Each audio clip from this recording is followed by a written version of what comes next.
I'm hearing as a rumor too, and I'm sure you might be. Is there any smoke or a fire with DeAndre Hopkins and the Texans, Albert? What is up with that? Yeah, I was told yesterday. First of all, I want to say, Jay is right up there with the best of in course. the business. So, exactly. I would never. I think wherever he says you can take to the bank. The Texans have gotten phone calls on DeAndre Hopkins, which is what Jay reported. I've been told that they have no plan to move him today. That said, the idea of it on paper could make some sense, and the reason why, Bill O'Brien's wanted all along to build the team through the lines of scrimmage, and they were able to really, I think, and this has kind of been one of the untold stories of the first half of the season. The Texans have basically fixed their offensive line issue. They spent their first 2 picks in April's draft on offensive linemen, Titus Howard and Max Sharping. And then they traded a boatload of picks to go and get Laramie Tunsil, which allowed them to move Howard to the right side and Sharping inside to guard. They feel like they've done what the Colts did last year in fixing their offensive line. The thing is, they gave up a ton of draft capital to get it. And so, if you think creatively, how would we go about recouping some of that capital? You look on your roster and you see who would be worth that sort of return, and Hopkins is one of the few people on that roster that would solicit that kind of return. And so that's why other teams have sort of raised their eyebrows and said, okay, well, is there somebody on the Texans roster that may be quietly available? And so, that's, I think, a huge part of why Houston's gotten those phone calls. Again, my understanding is they're not looking to trade him right now.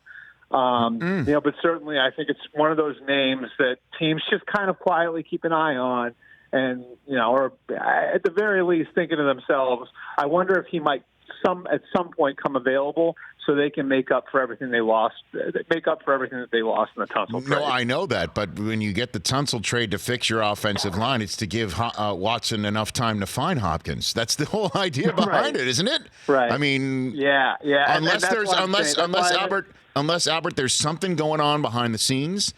Because, teams hear stuff and they sense if you will, blood in the water.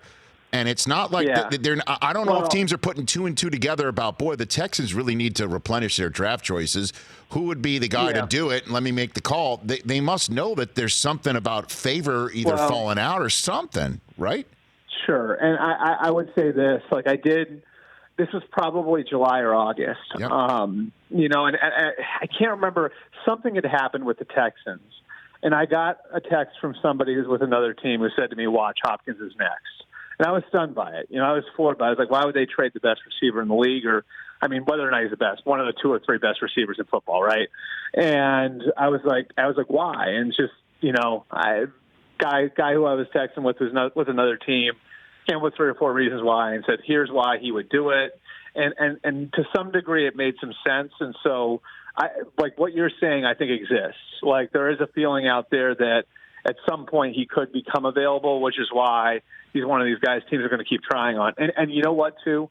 That's how they wound up getting Tunsil. If you think the Dolphins did not have an intention to trade Laramie Tunsil. There were 2 players in August that the Dolphins basically said, you can call on these guys, but we're not intending to trade them. And those 2 guys were Laramie Tunsil and Xavier Howard.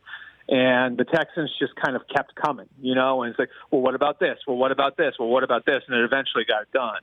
And so maybe if somebody's really, really determined and keeps upping the ante that way, the way the Texans did on Tunsil, maybe something eventually happens. I just don't see it happening today. For more of The Rich Eisen Show, tune to Audience Channel 239 on DirecTV for free on BR Live or download the Rich Eisen Show app.